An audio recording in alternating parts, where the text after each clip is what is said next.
பிஸ்மில்லாஹிர்ரஹ்மானிர்ரஹீம். அல்ஹம்துலில்லாஹி ரப்பில் ஆலமீன்.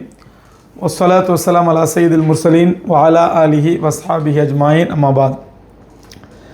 கணியத்துக்குரிய சகோதரர்களே, பெரியோர்களே, கண்மணி நாயகம் ரசூலை கரீம் ஸல்லல்லாஹு அலைஹி வஸல்லம் அவருடைய வாழ்க்கை வரலாற்றை தெரிந்து கொள்ள வேண்டும் என்ற ஆர்வத்தோடு ஒன்று சேர்ந்திருக்கக்கூடிய நமக்கு அல்லாஹ் ரப்பல் ஆலமீன் அன்னாருடைய புனிதமான வரலாற்றை விளங்கி புரிந்து பரிபூர்ணமாக அமல் செய்து மறுமையிலே கண்மணி நாயகம் ஸல்லல்லாஹு அலைஹி வஸல்லம் அவருடைய ஷஃபாத்தை பெறக்கூடிய மக்களாக அல்லாஹ் நம் அனைவரையும் ஆக்கி அருள்வானாக என்று துஆ செய்தவண்ணமாக இன்றைய உரையை ஆரம்பம் செய்கின்றேன்.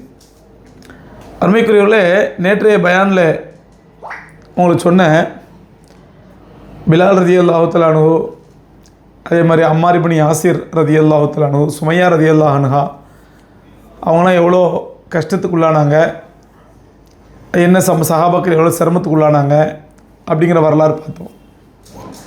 இதனிடையே அல்லாஹ் சுப்ஹானஹு வ தஆலா சஹாபாக்களுக்கு ஒரு நற்செய்தி கொடுத்தான், ஒரு சந்தோஷமான செய்தி. என்னன்னு சொன்னால், இனிமேல் நீங்கள் மக்கால இருந்து சிரமப்பட வேண்டிய அவசியம் இல்லை. அப்படி வேதனை தாங்க முடியாதவங்க, குறைஷிகளோட வேதனையும் அவங்க தரக்கூடிய சித்திரவதையும் தாங்க முடியாதவங்க, நீங்கள் மக்கா விட்டு வெளியேறி ஹிஜ்ரத் போயிடலாம், புலம்பெயர்ந்துடலாம் அப்படின்னு அல்லாஹ் ரப்பல் ஆலமீன் ஒரு அனுமதி கொடுத்தான்.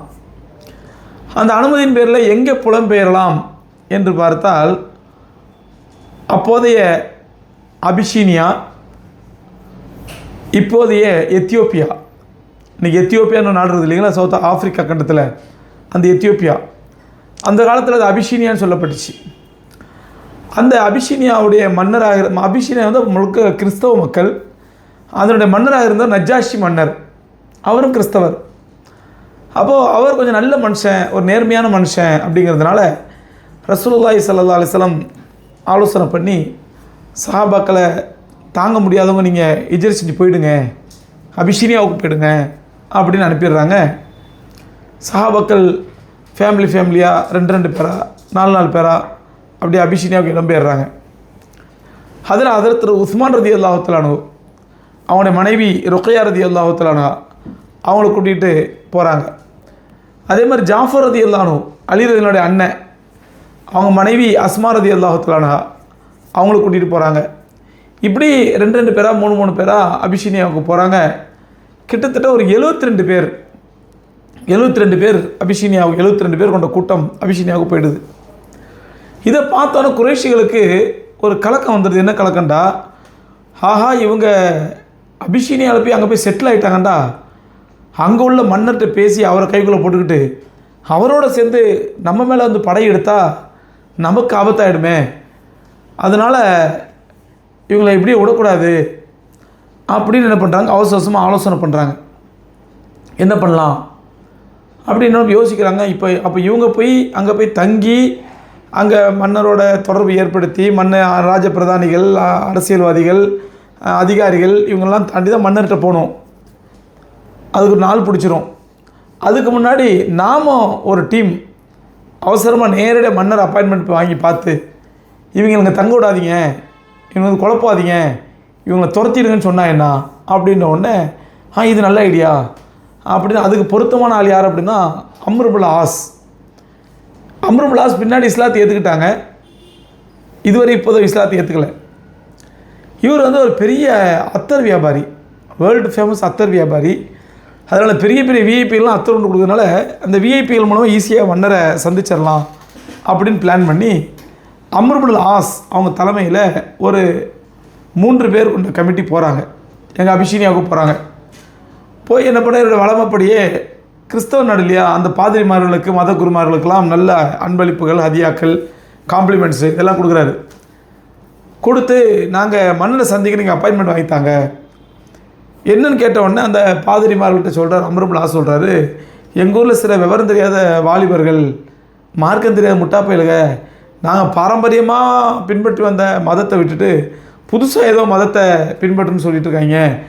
அவங்கள வந்து நாங்கள் வந்து எங்களுடைய பலத்தை வச்சு அடித்து உதச்சி நிறைய பேர் மாற்றிட்டோம். சில பேர் என்ன பண்ணிட்டாங்க, பயந்து உங்கள் நாட்டுக்குள்ள ஓடி வந்துட்டானுங்க. இங்கே வந்தால் அவனுக்கு சும்மா இருக்க மாட்டானுங்க, இங்கேயும் அந்த குழப்பத்தை ஏற்படுத்துவானுங்க. அப்படி இப்படின்னு ரசூலுல்லாஹ் பற்றி, சில சஹாபாக்களை பற்றி ரொம்ப தாறுமாற சொல்லி, அதனால் மன்னர்கிட்ட சொல்லி உடனே அவங்கள வெளியாக சொல்லணும் அப்படின்னா, இவ்வளோ தானா, இது ஈஸியாக முடிச்சாலும் ஒன்றும் பிரச்சனை இல்லை, நீங்கள் நாளைக்கே வாங்க மன்னரை சந்திக்க வைக்கிறோம் அப்படின்னு என்ன பண்ணிட்டாங்க. அந்த மத குருமார்கள், பாதிரிகள், ஹதியாக்கள், அன்பளிப்புலாம் வாங்கிட்டு மறுநாளே அப்பாயின்மெண்ட் வாங்கி கொடுத்துட்டாங்க. கொடுத்தவொடனே இவங்க என்ன பண்ணுறாங்க, மன்னருக்கு நிறைய ஹதியாக்கள் எடுத்துகிட்டு போகிறாங்க, அன்பளிப்புலாம் எடுத்துகிட்டு போகிறாங்க, அத்தருக்கு இத்தர் அதெல்லாம் எடுத்துகிட்டு போய் கொடுக்குறாங்க. கொடுத்து மன்னர் என்னென்னு கேட்டவுடனே இவங்க இந்த பாதிரிமார்கிட்ட சொன்ன அதே விஷயத்த மன்னர்கிட்ட சொல்கிறாங்க. ரொம்ப மோசமான பசங்க, குழப்பாதீங்க, உங்கள் நாடு அமைதியாக சுபிட்சமாக போய்கிட்டு இருக்குது, இந்த நாட்டினுடைய அமைதியை கெடுத்துருவானுங்க அப்படி இப்படின்னு சொல்லி. ஏன்னா அம்ர் இப்னு ஆஸ் வந்து நல்ல பேச்சு திறமை உள்ளவர், நல்ல யாரையும் அப்படி ஈர்க்கம் வந்தால் பேசக்கூடியவர். நல்லா அவருடைய அந்த பேச்சு திறமையை வச்சு மன்னரை மண்டையை கழுவி மன்னரை நம்ப வச்சுறாங்க. மன்னருக்கு உண்மையாக பொதுவாகவே ஒரு விஷயத்தை பார்க்கணும், ஒரு தரப்பு செய்தியை மட்டும் நம்ம கேட்டு எந்த ஒரு முடிவுக்குமே வரக்கூடாது.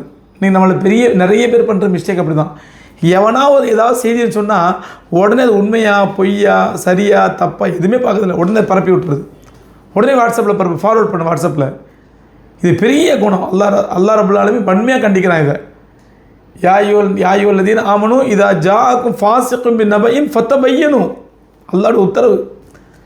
மூமின்களே, நீங்கள் உண்மையான மூமின்களாக இருந்தால் இந்த நடைமுறை ஃபாலோ பண்ணுங்கிற அல்லாஹ். என்ன செய்யணும், யாரோ ஒரு பாவி உங்கள்ட்ட ஒரு செய்தியை கொண்டு வர்றான், எவனோ ஒரு பாவி அவன் ஒரு செய்தியை கொண்டு வந்தான். இதா ஜாஅக்கும் ஃபாஸிக்கும் பின்னபையின், ஒரு பாவி உங்கள் இடத்துல செய்தியை கொண்டு வந்தால் ஃபத்தபையனு, முதல்ல அந்த செய்தி உண்மையா பொய்யான்னு தெளிவடையுங்கள். சரியா தப்பா, உண்மையா பொய்யா, வதந்தியா அவதூறா, முதல்ல தெளிவடையுங்க. ஃபத்தபையனு. இல்லைன்னு சொன்னால் அன் துசீபு கௌமம் பி ஜஹாலத்தின், உங்களுடைய அறியாமையின் காரணமாக அவன் சொல்லக்கூடிய கொண்டு வந்து செய்தி நீங்கள் அப்படியே நம்பி அதை பரப்பி அந்த தப்பை செஞ்சிங்கன்னா உங்களுடைய முட்டாள்தனத்தின் காரணமாக அன் துசீமோ கௌமம் பி ஜஹாலத்தின், ஏதாவது ஒரு சமுதாயத்திற்கு பெரிய பாதிப்பை ஏற்படுத்திடுவீங்க நீங்கள். இப்போ துஸ்பியோ அலாமா ஃபால்த்து நாதிமீன், அதற்கு பிறகு அட நாம் தப்புன்ட்டுமே செஞ்சுருக்கக்கூடாது அப்படின்னு வருத்தப்படுவீங்க. அப்போ வருத்தப்பட பிரயோஜனம் இல்லை. எவ்வளோ தெளிவாக பச்சை பிள்ளை வளர்க்குற மாதிரி நல்லா வளர்க்குற மாதிரி இருக்கேன். ஒரு அவதூறை பரப்பிடுறாங்க, ஒரு செய்தி வருது, உடனே ஃபார்வர்ட் பண்ணி விட்டோம்னாக்கா உடனே என்ன ஆகும், அது உண்மையாக பொய்யான்னு தெரியாமலே அந்த செய்தி பரவி சம்மந்தப்பட்டவர் பாதிக்கப்படுவார். அப்புறம் உண்மை தெரியும் பொழுது நம்ம வருத்தப்படுவோம், தப்பு சண்டமே அப்படின்னு சொல்லி. இன்றைக்கி நமக்கு அதுக்கெல்லாம் வாய்ப்பு இல்லை. தப்பு செஞ்சுன்னு வருத்தம் கூட வரமாட்டாங்குது. அந்தளவுக்கு ஈமான் நமக்கு வந்து அழுகி போச்சு. அந்தளவுக்கு ஈமான் அழுகி தப்பு செஞ்சால் கூட நம்ம தப்பு செஞ்சுன்னு ஒரு உணர்வே வர்றதில்லை. அதே சகோதரர்களே, எந்த ஒரு செய்தியாக இருந்தாலும் அதை முதல்ல உண்மையாக பொய்யான்னு பார்க்கணும். ஒரு தரப்புன்னு கேட்கக்கூடாது, அடுத்த தரப்பு கேட்கணும். என்னங்க இப்படி சொல்கிறாருங்க, இது நான் உண்மையாக பொய்யா, உங்களை இப்போ என்ன சொல்கிறீங்க. ஒரு கொலைகாரனாகவே இருந்தாலும் கூட ஷரியத் அடிப்படையில் எடுத்து நான் சொல்லுது, ஷரியத் சட்டப்படி ஒரு நீதிபதி, ஒரு காதி, ஒரு வாகனத்தில் போயிட்டுருக்காரு, காதி நீதிபதி, ரோட்டில் ரெண்டு பேர் சண்டை போடுறாங்க. அதில் ஒருத்தன் என்ன பண்ணுறான், இன்னொருத்தனை கத்தியால் குத்திடுறான். இது காலி வாகனத்தில் போயிட்டு கண்கூட பார்க்குறாரு, இவர் பார்க்குறாரு, ரோட்டில் நீதிபதி போயிட்டுருக்காரு, ரோட்டில் பார்க்குறாரு, ஒருத்தன் கத்தியால் குத்துறான், கண்கூட பார்க்குறாரு. ஆனால் பாவி இப்படி அநியாயம் பண்ணுறானே அப்படின்ட்டு இவர் அந்த இடத்த கடந்து போயிடுறாரு. போன பிறகு பார்த்தா அந்த வழக்கு, அந்த எக்ஸுங்கிற ஒய்யை கொலை பண்ணா இல்லையா, எக்ஸ் ஒய் சும்மா இலங்கை தேட சொல்கிறேன், எக்ஸ் வந்து ஒய்யை கொலை பண்ணாமல, அந்த வழக்கு இந்த நீதிபதியே வருது, இந்த காதிட்டே வருது, இவருடைய நீதிமன்றத்துக்கே வருது. அப்போ இதில் யாராவது சாட்சி வேணுமா, தேவையில்லை, இவரே சாட்சி, நீதிபதியே சாட்சி, இவரே கண்ணால் பார்த்து சாட்சி, இவன் தான் கொலை பண்ணான். ஆனால் அந்த எக்ஸுடைய வழக்கறிஞர் சொல்கிறாரு, எங்கால் கொலை பண்ணவே இல்லை, என் கட்சிக்காரரு கொலை பண்ணலை அப்படின்னு ஆர்கியூ பண்ணுறாரு. இப்போ நீதிபதி என்ன பண்ணணும், ஒன்று சாட்சியை கேட்கணும், யாராவது சாட்சி இருந்தாப்பா கொலை பண்ணார், அவர் தான் கொலை பண்ணார், சாட்சி இருக்குதா அப்படின்னு கேட்கணும். சாட்சி கொண்டு வர முடியலையா, இவரே சாட்சி ஆயிடலாமா, நானே பார்த்தையா, வேற என்ன சாட்சி வேணும், ஜட்ஜ்மெண்ட் எழுதிடலாமா, கூடாது. நீதிபதி இவரே சாட்சியாக இருக்கும் பொழுது இவரோட சாட்சி ஏற்றுக்கொள்ளப்படாது, ஷரியத்துடைய சட்டம். என்ன பண்ணி இவர் சாட்சி சொல்லுங்கன்னா இந்த வழக்கை வேறொரு நீதிபதியிட்ட கொண்டு போயிட்டு இவர் சாதாரண சாட்சியாளராக கூண்டில் ஏறி சாட்சி சொல்லணும். இது சாட்சி சாதாரண மனுஷனாக மாறிடணும். நீதிபதி தீர்ப்பளிப்பவர் வேறு ஜட்ஜாக இருக்கணும். இவ்வளவு தெளிவாக சரியா சொல்லுது. அப்படிங்கும் பொழுது இன்றைக்கி ஒரு பாவி ஏதாவது செய்தியை கொண்டு வந்தால் நம்ம அதை கேட்கறது இல்லை, பார்க்கறது இல்லை. கண்மணி நாயம் ஸல்லல்லாஹு அலைஹி வஸல்லம் பிரபலமான அதே சஹீஹ் புகாரில் பதிவு செய்யப்படுது. கஃபா பில் மரி கதிபன் ஐ யுஹத்திஸ பிகுல்லி மாசமிய. ஒருத்தன் பயங்கர பொய்யன் என்பதற்கு பெரிய ஆதாரம் தெரியுமா? அவன் கேள்விப்பட்டதெல்லாம் மற்றவருக்கு பேசுவான். நான் கேள்விப்பட்டேன்பா, அது உண்மையாக இருக்கும். இதுக்கு நம்ம ஒரு குரான் ஆயத்து மாதிரி ஆயத்து வச்சுருக்கோம். என்ன தெரியுமா? அது என்ன நெருப்பிலாம் புகையுமா?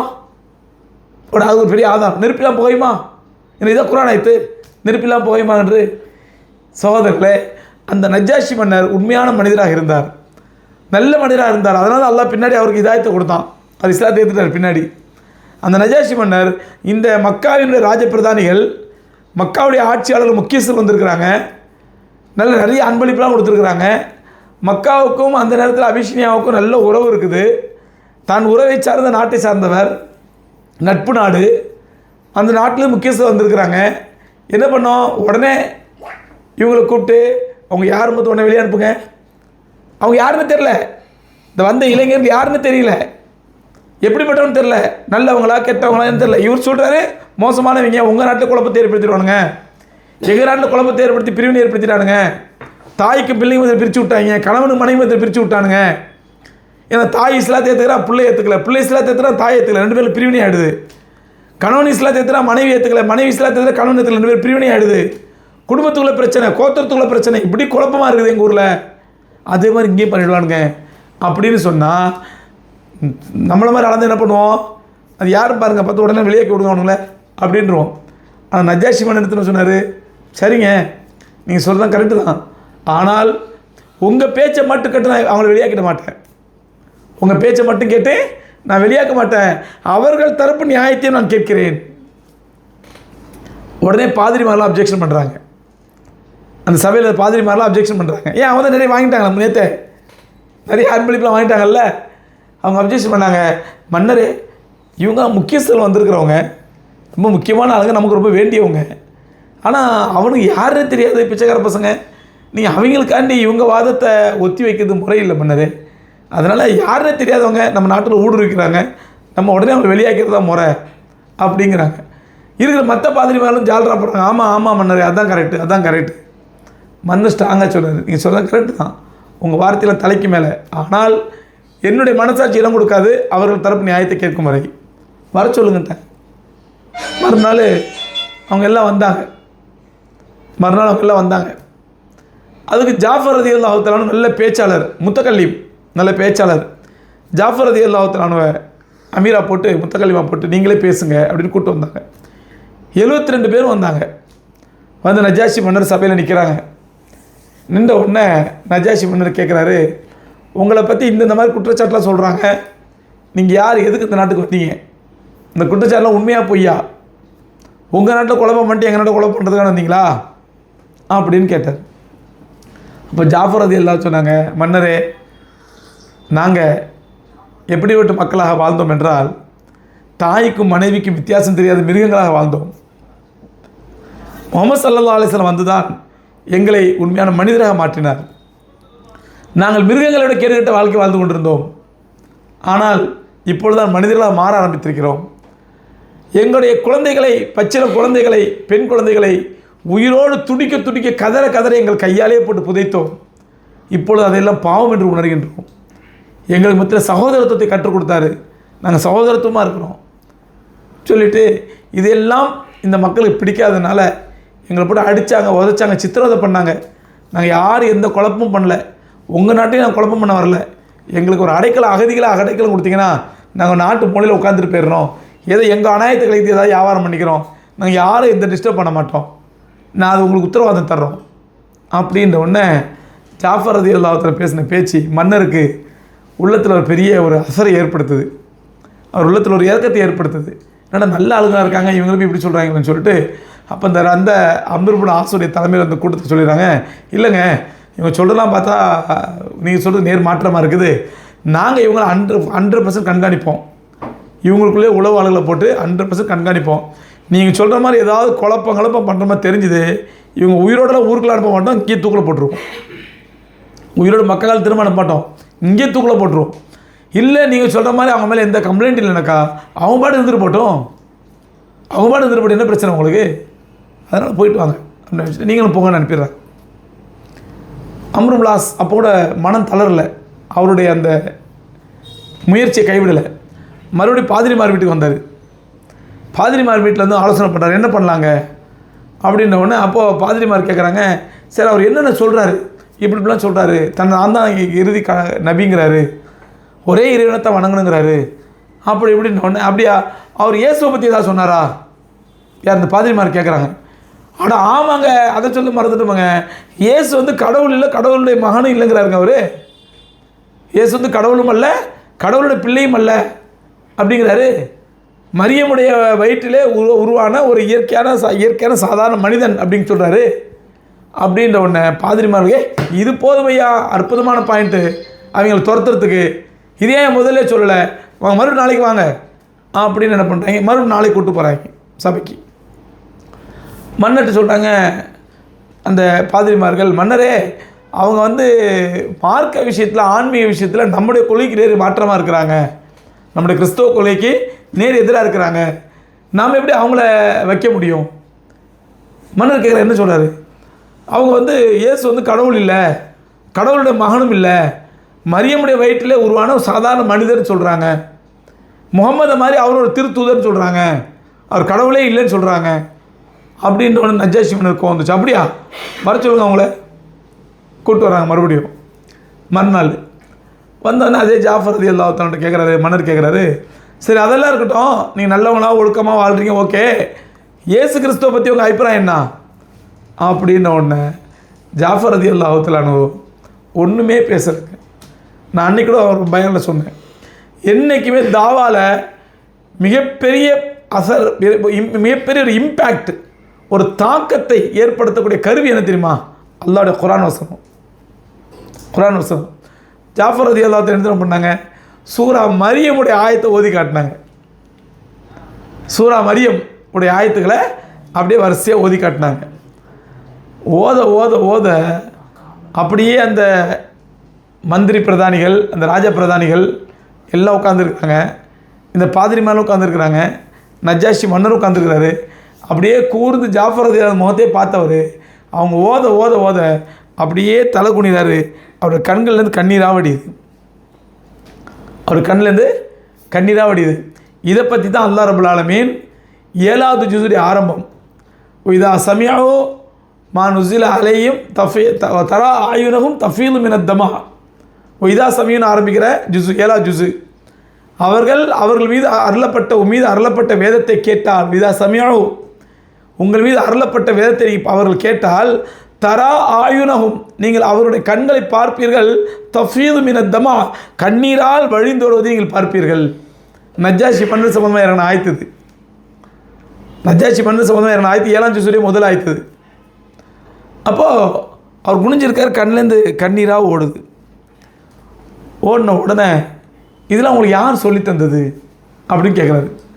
அப்போ ஜாஃபர் ரலியல்லாஹு தஆலா சொல்கிறாங்க, இது யாரும் எங்களுக்கு சொல்லித்தரல, எங்களுடைய முஹம்மது ஸல்லல்லாஹு அலைஹி வஸல்லத்துக்கு அல்லாஹ்ட்டேருந்து வந்த வஹி இது அப்படின்ன உடனே அந்த நஜ்ஜாஷி மன்னர் என்ன பண்ணுறாரு, கீழே பார்க்குற ஒரு சின்ன துரும்பு கிடக்குது. அந்த துரும்பு எடுத்துகிட்டு சொல்கிறாரு, நிச்சயமாக நம்ம எல்லோரையும் படைத்த இறைவனின் சத்தியமாக ஈசா அலைஹிஸ்ஸலாத்துக்கு வசனங்கள் இறங்கிய வசனங்களும், ஈசா அலைஹிஸ்ஸலாத்துக்கு இறங்கிய வசனங்களும் நீங்கள் ஓதி காட்டிய இறை வசனங்களும் ஒரே ஒளியிலிருந்து வந்தவை. அவர் சொல்கிறார், ஈசா அலைஹிஸ்ஸலாத்துக்கு இறங்கிய வசனங்களும் நீங்கள் ஓதி காட்டிய வசனங்களும் ஒரே ஒளியிலிருந்து வந்தவை சொல்லிவிட்டு அந்த கீழே ஒரு துரும்பு எடுத்து சொன்னார், அவ்விரண்டுக்கும் இந்த துரும்பு அளவுக்கு கூட வித்தியாசம் இல்லை அப்படின்றார். அவ்விரண்டுக்கும் ஈசா அலைஹிஸ்ஸலாத்துக்கு இறங்கிய வசனங்களுக்கும் நீங்கள் ஓதி காட்டிய வசனங்களுக்கும் இந்த துரும்பு அளவு கூட வித்தியாசம் இல்லை அப்படின்னு சொல்லி துரும்ப தூக்கி போட்டார். போட்டு அம்ரு இப்னு ஆஸ் சொல்கிறாரு, இனிமேல் நீங்கள் பண்ணுற முயற்சியெல்லாம் வேஸ்ட்டுங்க, நீங்கள் போயிட்டு வாங்க, அனுப்ப முடியாது அவங்க அப்படின்ட்டாங்க. அம்ரு இப்னு ஆஸ் தோல்வியை ஒப்புக்கொண்டு தொங்கிய முகத்தோடு திரும்ப வந்துட்டார். பிற்காலத்தில் என்னாச்சுன்னா, இந்த நஜ்ஜாஷி மன்னர் ஜாஃபர் ரலியல்லாஹு தஆலா அன்ஹுவை ரகசியமாக கூப்பிட்டு பேச ஆரம்பிச்சிட்டாரு, சந்திக்க ஆரம்பிச்சிட்டாரு. சொல்கிறதா வித்தியாசமாக இருக்குதப்பா, என்ன சொல்கிற ஏது சொல்கிறேன்னு சொல்லி கொஞ்சம் கொஞ்சமாக ஜாஃபர் ரலியல்லாஹு தஆலா தனக்கு தெரிஞ்ச ஆயத்தில் ஓத ஓத ஓத அல்ஹம்துலில்லாஹ் நஜ்ஜாஷி மன்னர் இஸ்லாத்தை ஏற்றுக்கொண்டார். நஜ்ஜாஷி மன்னர் இஸ்லாத்தை ஏற்றுக்கிட்டாருங்கிற செய்தி ஊர் புறா பரவிடுது. ஏன்னா ஊர் புறா கிறிஸ்தவர்கள், இவர் கிறிஸ்தவ மன்னர், மக்கள் எல்லாம் கிறிஸ்தவராக இருக்கும்போது இவர் மட்டும் இஸ்லாத்தை ஏற்றுக்கிட்டா மக்கள் ஒத்துப்பாங்களா? ஒத்துக்க மாட்டாங்க, அடித்து கொண்டுடுவாங்க. வேறு யார்ட்டும் ஆட்சியை கொடுத்து இவருக்கு ஏதாவது தீர்ப்பு கொடுத்து தண்டனை கொடுத்து தூக்கில் தொங்க விட்டுருவாங்க, அடித்து கொண்டுடுவாங்க. இப்போ நஜ்ஜாஷி மன்னர் பார்த்தாரு, நம்ம ஈமானை மறைத்து வைப்பதை தவிர வேறு வழி இல்லை அப்படின்னு முடிவு பண்ணார். முடிவு பண்ணிவிட்டு மக்கள் ஊரில் பெரிய ஒரு ஆர்ப்பாட்ட கொந்தளிப்பு வந்தோடனே மக்களெல்லாம் கூப்பிட்றாரு, ஒரு இடத்துல கூட்டுறாரு, பெரிய மைதானத்தில் கூட்டி மன்னர் வர்றாரு. வந்து கேட்குறாரு, நீங்கள் என்ன சொல்கிறீங்க என்னை பற்றி? நீங்கள் என்ன சொல்கிறீங்க என்னை பற்றி? இல்லை நீங்கள் மதம் மாற்றத்தை கேள்விப்பட்டோம், அதை நம்புறீங்களா? நீங்கள் நான் மதம் மாற்றேன்னு சொல்லி நம்புறீங்களா நீங்கள் அப்படிங்கிறேன். இல்லை நாங்கள் நம்பலை, ஆனால் பேச்சு அப்படி இருக்குது, நீங்கள் எங்களுக்கு உறுதிமொழி கொடுங்க, மதம் மாறலைன்னு உறுதிமொழி கொடுங்க அப்படிங்கிறார். அப்போ இவர் என்ன பண்ணுறாரு, போகும்போது அஷ்ஹது அல்லா இலாஹா இல்லல்லாஹ் அஷ்ஹது அன்ன முஹம்மது ரசூலுல்லாஹ்னு ஒரு தோள்பட்டையில் எழுதி அதை தன் நெஞ்சுக்குள்ளே வச்சுட்டு போகிறாரு, பாக்கெட்டுக்குள்ளே வச்சுட்டு போகிறாரு. மக்கள்கிட்ட கேட்குறாரு, நான் என்ன உறுதிமொழி கொடுக்கணும் உங்களுக்கு அப்படின்னோடனே, ஈசா அலைஹிஸ்ஸலாம் வந்து அல்லாஹ்வுடைய மகன், ஈசா இப்னுல்லா அல்லாஹ்வுடைய மகன் என்று நீங்கள் சாட்சி சொல்லுங்கள் அப்படின்னோடனே நஜ்ஜாஷி மன்னர் பண்ணுறாரு, நெஞ்சில் கையை வச்சு இதற்கு நான் சாட்சி சொல்கிறேன் அப்படின்றாரு. எதற்கு? அவர் எழுதி வச்சிருந்த நெஞ்சில் அஷ்ஹது அல்லா இலாஹா இல்லல்லாஹ் அஷ்ஹது அன்ன முஹம்மது ரசூலுல்லாஹ் அது நெஞ்சில் எழுதி வச்சிருந்தார். அவர் தோள்பட்டையில் எழுதி நெஞ்சுக்குள்ள வச்சுட்டாரு. என்ன பண்ணார், மக்கள் ஈசா அலைஹிஸ்ஸலாம் அல்லாஹ்வுடைய மகன் சாட்சி சொல்லணும்னு சொன்னோடனே இவர் கையை நெஞ்சில் வச்சு இதற்கு நான் சாட்சி சொல்கிறேன் அப்படின்றாரு. மக்கள்லாம் போயிட்டாங்க. அதனால தான் பிற்காலத்தில் இன்றைக்கி அல்ஹம்துலில்லாஹ் அபிஷீனியா ஃபுல்லாகவே முஸ்லீம்கள், இன்றைக்கி எத்தியோப்பியா ஃபுல்லாகவே வந்து முஸ்லீம்கள். ஆனால் அன்னைக்கு கிறிஸ்தவர்களாக இருந்ததுனால தான் நஜ்ஜாஷி மன்னர் இறந்துட்டார். பிற்காலத்தில் நஜ்ஜாஷி மன்னர் இறந்துட்டார். அவருக்கு ஜனாசா தொழுகை கூட அங்கே ஆள் இல்லை.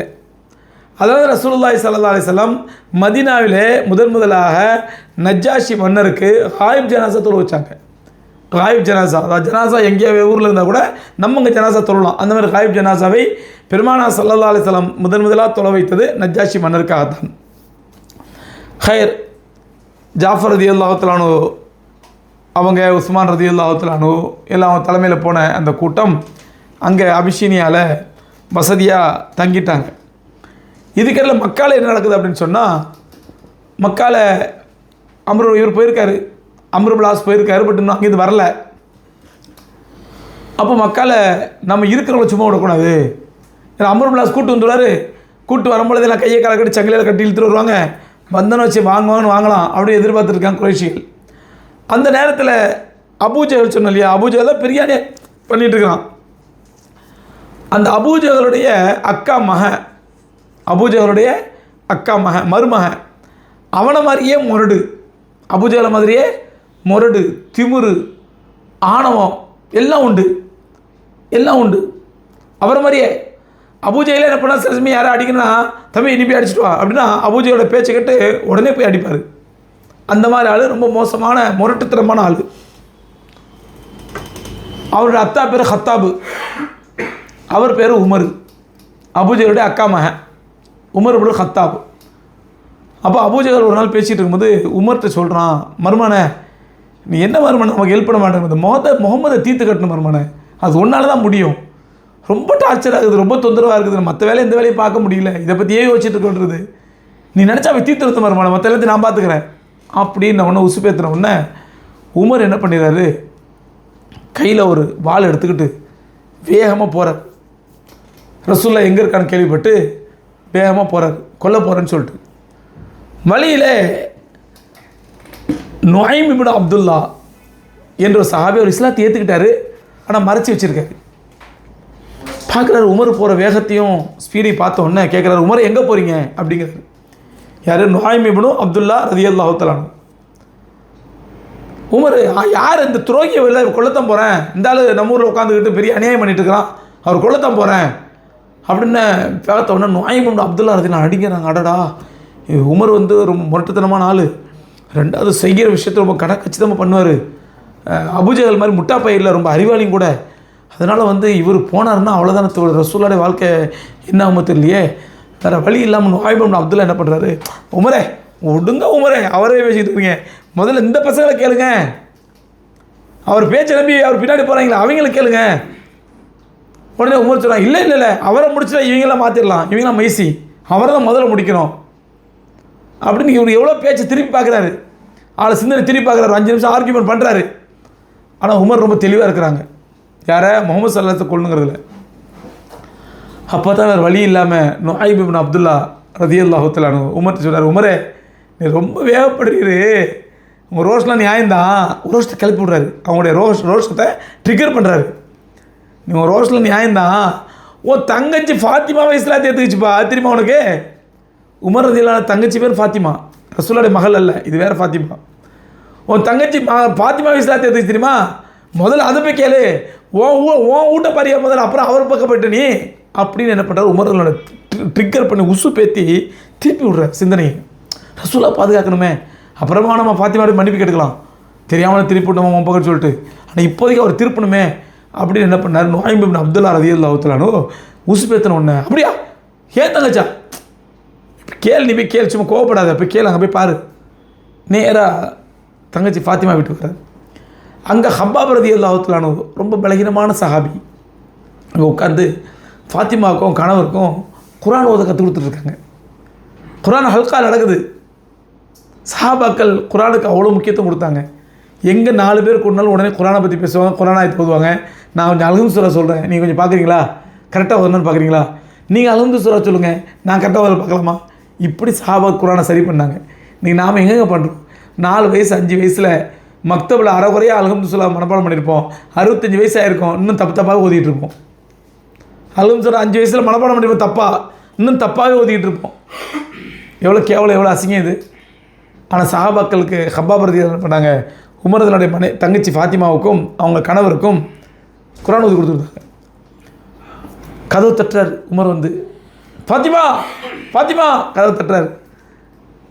ஃபாத்திமா பார்த்தா ஐயோ அண்ணன் உமர் என்ன உடனே ஹப்பாப் ரலியல்லாஹு பயந்து போய் ஓடி போய் கதவு பின்னாடி ஒழிஞ்சிக்கிறாரு. ஏன்னா இவர் பலகீனமான சஹாபி, ஒரு அடி அடிச்சா தாங்க மாட்டார் பாவம். இவர் ஓடி போய் சொன்னோம்ல, அன்றைக்கி சொன்னோம்ல ஹப்பாப் யாருன்னு சொல்லி, அவனுக்கு முதுகெல்லாம் கோடு போட்ட நெருப்பு கம்பியால் கோடு போட்டு பழுத்து காய்ச்சி போய் இருந்துச்சு. பிற்காலத்தில் உமர் ரலியல்லாஹு அன்ஹு பார்த்துட்டு, ஹப்பாபே இந்த முதுகு என்னுடைய முதுகாக இருக்கக்கூடாதா அப்படின்னா அந்த ஹப்பாப் தான் ஓடி போய் குஞ்சிக்கிட்டான் கதவுக்கு முன்னாடி. இந்த அவசரமாக குர்ஆன் பிரிதான் எடுத்து மறைச்சி வச்சுட்டாங்க. ஓடி இது கதவு திறந்த உடனே உமர் உள்ளே வர்றாரு. என்ன பண்ணிட்டுருக்கீங்க?